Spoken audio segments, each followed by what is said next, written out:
doon sa report. It is not a covert operation. They are trying to serve a warrant, Colonel Arnedo.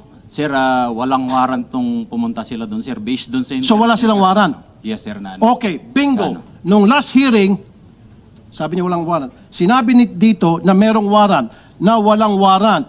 So kung walang warrant, you're saying it's a covert operation, but they're resisting, napahinga sila ng buntong hininga. Wait a minute, Colonel, let me finish. Huli ka na. Baka pati ikaw, paparelieve ko. Yes, sir. Makinig ka.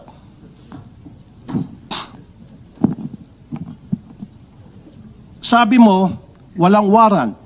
Nung last hearing, merong warrant. Makinig ka. No, Colonel. Ulitin ko, for the end time. Ngayon, lumabas sa bibig mo. Huli ka, Balbon, sabi pa nga ng mga netizen. Sabi mo, walang warrant because it was a covert operation. Ang sabi nila di sa hearing, kung matatanda mo, Chief Senator Bato, may dala silang warrant and they were serving that warrant. In fact, wala silang search warrant pero meron, wag ka muna sumagot. Sir, sir. Wala silang warrant Wala, sir. dahil merong tipster. That's why they don't need the search warrant anymore.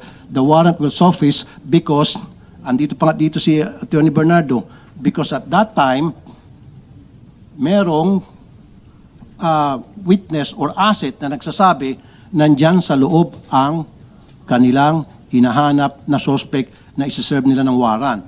Do you remember that, Attorney? Kaya nga nagkaroon tayo ng konting discussion between search warrant and warrant of arrest. Sabi nila there's a warrant of arrest but no search warrant is needed because merong nga witness na nagsasabing nandoon yung suspect. Opo, Your Honor. Narinig ko po na sinabi ng mga taong ito na nagsaserve sila ng warrant of arrest. Kaya ang sabi ko nga, dapat sumunod doon sa Supreme Court issuance sa dapat naka-body worn camera po.